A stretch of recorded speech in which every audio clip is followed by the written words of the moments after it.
Hi guys, welcome to another video. So in this video today I'll be showing you how to cut and sew this simple A-line dress with ruffled crunchy sleeves and belt and pockets. If it's something you're interested in, keep watching this video.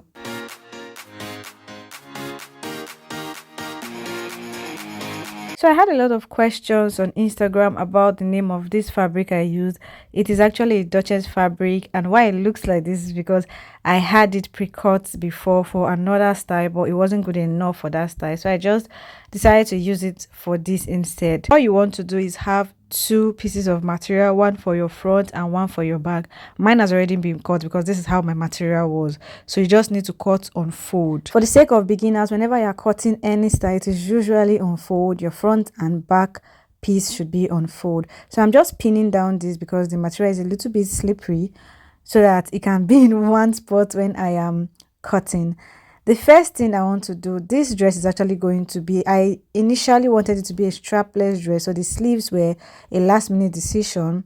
But since it's going to be a strapless dress, it means you can't have a full shoulder on this dress. So I decided to remove 7 inches, which is just my chest line measurement. You can decide to remove less or more, depends on how much you want your cleavage to show. I didn't want my cleavage to show at all, so I went with 7 inches. But the first thing to do is to measure out the length of this fabric, what you want the length to be. Mine, for me, 39 was okay, 38 was okay. I just added 1 inch for sewing allowance. So this line that is ruled out is actually my full measurement. That's from my shoulder to the length of this dress, because I want you to understand it easily. So from here, since it's going to be a tube dress, we're going to remove the measurement you want of the shoulder. I removed 7 inches, which is my exact chest line measurement from this full length. So once you measure out what you want to remove, for me it's 7 inches, you mark it out and draw a straight line there. So that becomes your starting point for this outfit. Also note that for your two fabrics on fold, one has to be wider than one. The back has to be wider than the front, maybe by 1 inch or 2 inches for zipper allowance. I usually leave 1 inch for my zipper allowance. You can leave 2 if you are more comfortable with that.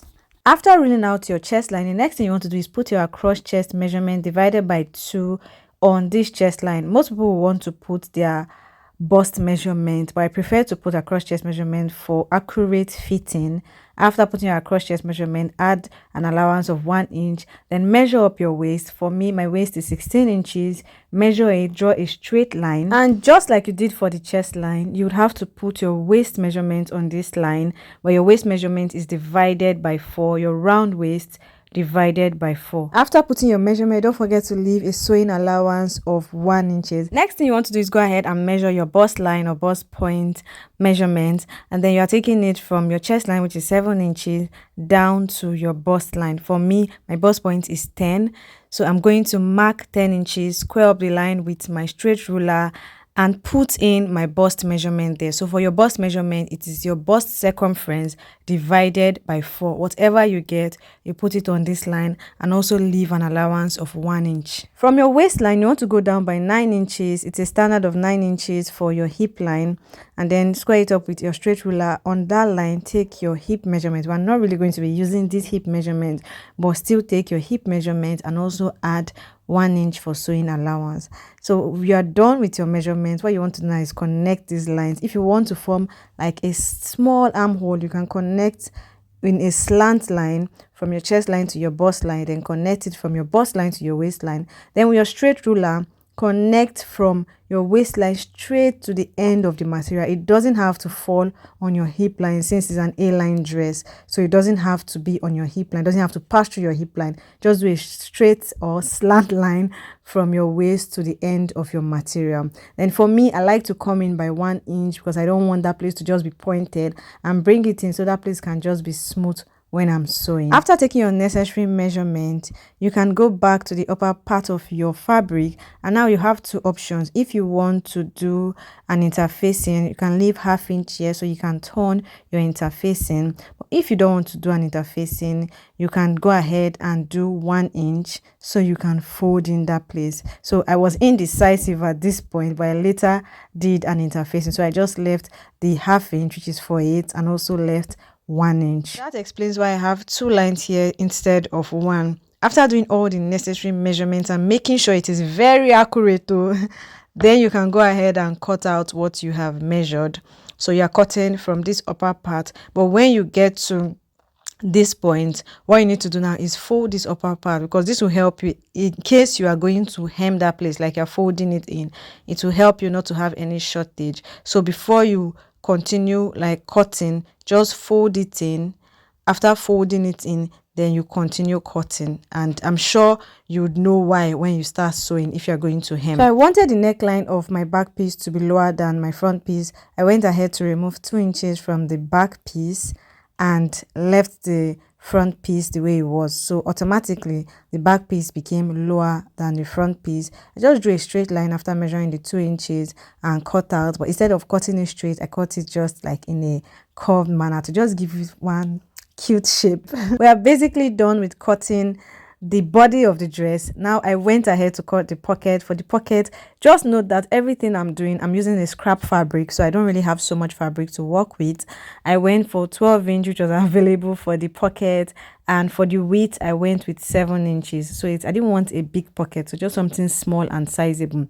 Now I just used a curved shape to join the lines together because I wanted it to have like a D-shaped pocket. This is basically what it looked like after cutting. I pinned them down together before cutting it because I didn't want them to separate from each other.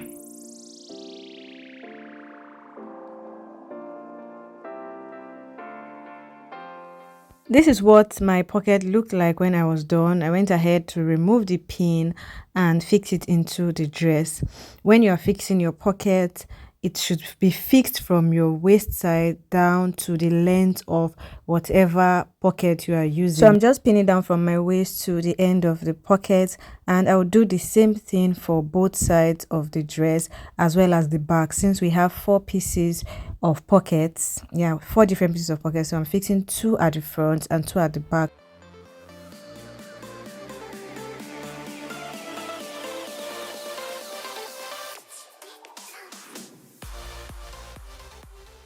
The next thing to cut out in this dress is our belt, and for my belt I was working with what I had again since I didn't have like a full material, but this is what I could carve out for my belt. I just folded it into 2 and then folded it again because I'm cutting 2 belts at the same time. That's why I had to do double folding. So I'm just trimming off the excess that is not needed, and then I opened it up to measure out what I had for this belt, since I didn't do a measurement initially, and I had up to 21 inches, and that was what I needed, about 20-21 inches. So I just worked with that for my length, since it's going to come from both sides of my waist. Then I wanted the under to just be slanted, so I came up by 3 inches and just did a slant line there, so my belt will not be straight but have a slanty cute line. So all we need to do now is to pin down all our pieces, take to your sewing machine and sew.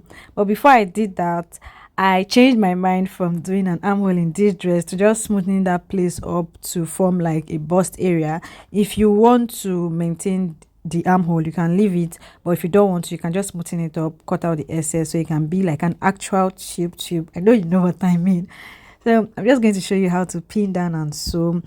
And this part now is for those that would actually want to put interfacing in this dress. For the front I used interfacing, but for the back I just went ahead to hem it like that. So I just removed the extra ½ inch that was up there and cut out an interfacing. This is exactly how you cut out interfacing. Use the actual fabric to cut out your interfacing. And when you want to join, you make sure the right side is facing the right side when you are sewing, so that at the end of the day when you turn it, is going to look like accurate. So you pin down and you take to your machine and sew. This is what it should look like after you have joined. Just make sure it's neat and you can go ahead and iron. I also joined the pockets at this point. So now I'm going to show you how to fix in the belt and also join your front and back bodies together.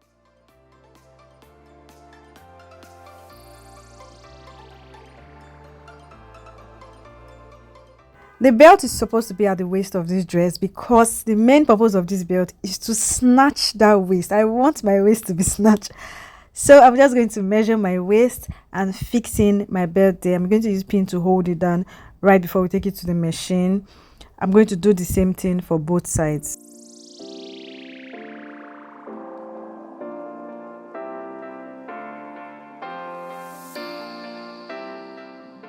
After pinning down the belt, next thing to do is to pin down your back bodies and your front bodies together and sew. So I'm just going to be pinning down from the bust area through the pocket area and down. And to determine where you want your pocket space to be, I'm just going to put a pin just below the belt, so you can use your hand to feel where the belt stops at, then put a pin there.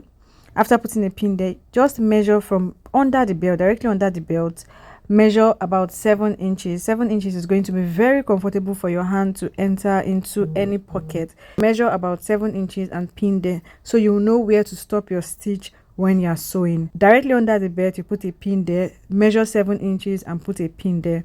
That's how you know where to stop when you are sewing, and that is going to form your pocket space. And also remember that we are removing 1 inch from the side, and we left 1 inch allowance. So when you are sewing in, you sew in 1 inch at the side, stop at where the pin is, leave 7 inches, continue from where the pin is and sew the pocket around, and you will do the same for both sides.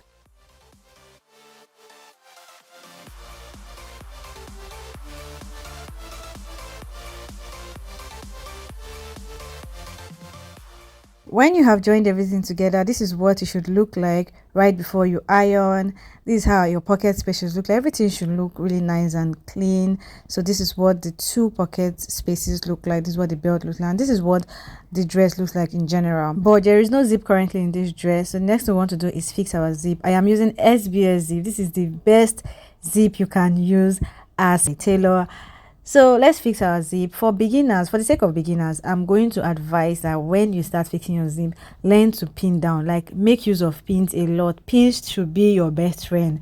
So pin down everything on the dress, the zip. Pin it down on the dress. If you want to know where to stop when you are fixing your zip, you can go 6 to 7 to 8 inches below your waist so that you can wear it very conveniently. So just pin down, you take to your machine, and so make sure everything is aligned when you pin down before you do any sewing to avoid loosening or anything like that. After sewing, this is what it looks like, nice and clean. And this is why I love SBS zip. It gives this nice finishing to any outfit that you are working with. After that, I took it to just fix my hem. So for the hem of this dress, you can decide to sew it, but for me, I always like to use hem gum before sewing. So even if I'm going to sew, I like to hold it down with hem gum so everything looks equal and to my satisfaction before sewing. So if you're a beginner, you can also adapt that for accuracy. With this, you'll notice that when you are done with your hem, it's going to be looking very clean and fine. You can go ahead to press down your outfit well, because very important. And then I am fixing the sleeve of this dress. If you want to see how I made this sleeve, you can check the previous video just before this one. There's a detailed tutorial on how to make this ruffled scrunchie sleeve. For fixing it, I took out 2 inches from the side seam on both sides to fix this sleeve, because it's going to form a strap, but then it's a ruched strap. After fixing at the back, I'm fixing the back normally, just the way I'm doing. You can pin down and sew. Make sure you are weaving all your rough edges so that you're going to have a neat finishing. And for the front, I did it quite differently. Because this sleeve was a last minute decision, I could not put the sleeve at the middle of the interfacing and the dress, so I just used another method. I pinned it down and made sure I did my stitch from inside the dress. So I pinned it down and did my stitch from the middle of the interfacing and the dress itself, just to make sure it looks neat. So this is what it looks like after sewing. This is what the sleeve looks like with the dress.